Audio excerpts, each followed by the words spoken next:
यकबस्ता हवाओं ने उसे बुरी तरह ठठरा डाला था, इतना कि दांत बजने लगे। जिस्म पर कपकपी तारी हो गई। बाइक पूरी रफ्तार से तारकोल की सड़क पर दौड़ रही थी। हुसैन जामे चुप लबों पर सजाए हुआ था। कितनी दूर रह गया है घर? निम्रा ने लरजती आवाज में पूछा था। बस 10 मिनट में पहुंचते हैं, जवाबन उसने भी कांपती आवाज में बताया। 10 मिनट तो बहुत ज्यादा है, मैं अकड़ जाऊंगी सर्दी से। निम्रा ने आहिस्ता से कहा। फिर ऐसा करते हैं, इधर ही आसपास किसी घर में घुस जाते हैं, सुबह जब धूप निकल आएगी तो घर चले जाएंगे। संजीदा आवाज में कहा गया था। वो इसकी जैकेट को घूर के रह गई। साथ ही दिल से आह निकली थी। नॉवल नॉवल में कैसे हीरो अपनी जैकेट उतार कर हीरोइन को दे देते हैं, अपनी परवाह किए बगैर। और एक ये शख्स है जिसे सर्दी नजर ही नहीं आ रही। कितना इनकार करती है हीरोइनें, फिर भी हीरो जबरदस्ती अपनी जैकेट दे देते हैं।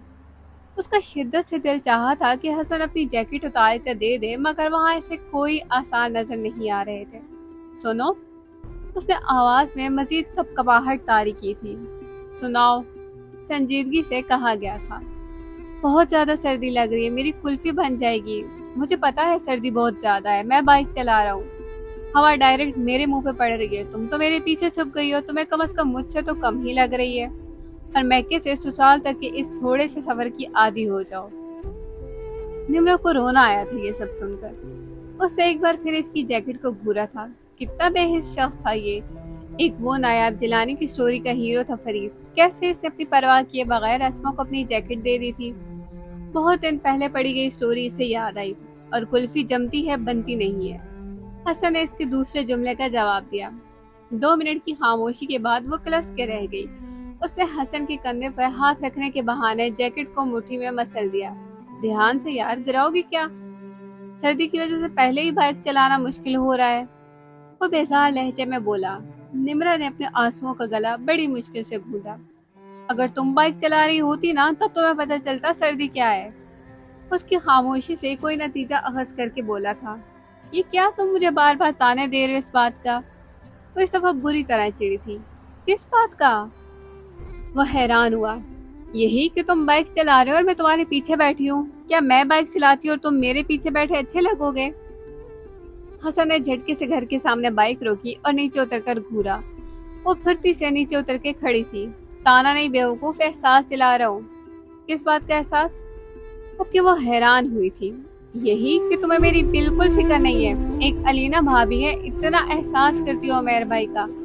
हर मामले में उमैर भाई के घर आने से पहले गर्मा गर्म चाय तैयार, हीटर ऑन, कंबल देती है, पाँव दबाती है। वो एक एक काम गिनवा रहा था। निम्रा इसे देख के रह गई। अगले दिन भी वो हसन की बेहिसी के मुतालिक ही सोचती रही थी। जैकेट नहीं दी थी ना? फिर एक ख्याल उसके जहन में आ ही गया। हसन की बेहिसी खत्म करने के लिए उसने वो सारे रिसाले निकाले जिनमें वो कहानियां थी जिनमें हीरो हीरोइन को अपनी जैकेट उतार के देते हैं। उसने वो कहानियां निकाली और सुबह फोल्ड कर दिए। शाम में हसन ऑफिस से आया तो उसने मुस्कुरा कर इस्तकबाल किया। फिर किचन में चली गई। हसन चेंज करके टीवी ऑन करके बैठ गया। निम्रा गर्म गर्म खाना निकालते वक्त यही सोच रही थी, पता नहीं हसन रिसाले पढ़ेगा भी या नहीं। खैर, खाना खाने के बाद अभी हसन बिस्तर में बैठा ही था कि निम्रा झट से रिसाले निकाल ली।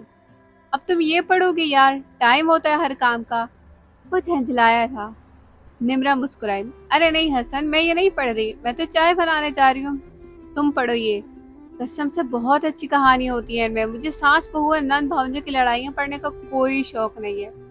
उसने बेजारी से कहा और मोबाइल उठा लिया।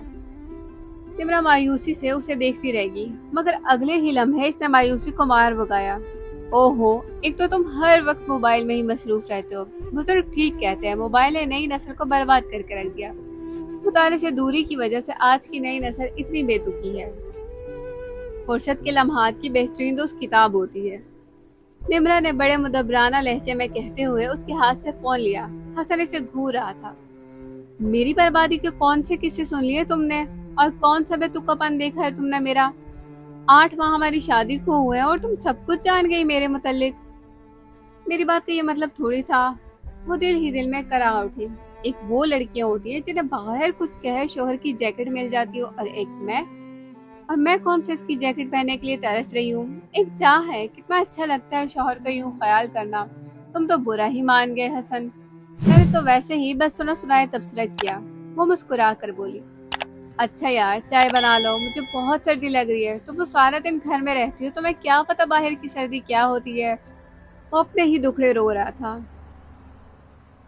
क्यों नहीं हसन, मुझे एहसास है। अच्छा मैं अभी चाय बना कर लाती हूँ, तुम ये कहानी पढ़ो, बोर भी नहीं होगे। उसने एक रिसाला खोल के इसे पकड़ाया और बाकी 3 मेज पर रख दिए। हसन ने जल्दी से रिसाला पकड़ा और यूं ही नजर दौड़ाने लगा। निम्रा इसका मोबाइल कब्जे में लिए किचन में आ गई।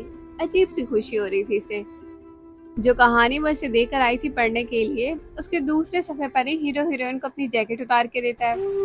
हसन को पढ़ते ही ख्याल आ जाएगा कि मैंने कल कितनी ज्यादती की निम्रा के साथ, उसे अपनी जैकेट ना देकर। वो मुस्कुराती सोच रही थी। उसने जानबूझकर चाय बनाने में देर लगाई। निम्रा चाय बना रही हो या पाए गला रही हो? हसन ऊंची आवाज में उससे पूछ रहा था। 2 मिनट सुकून से पढ़ा नहीं जा रहा इससे। वो बड़बड़ाती हुई किचन से बाहर निकली तो उसे सर्दी का एहसास हुआ था। वो सूट के साथ बारीक दुपट्टा लिए हुई थी, शाल बेड पर पड़ी थी। वो ट्रे लिए कमरे में दाखिल हुई तो धक से रह गई। हसन उसकी शाल लपेटे रिसाले अपने सामने फैलाए मॉडल्स को गौर से देखने में मगन था। वो कराह के रह गई और तेजी से मॉडल्स के चेहरे गायब करने के लिए आगे बढ़ी और उसके सामने से रिसाले उठा लिए।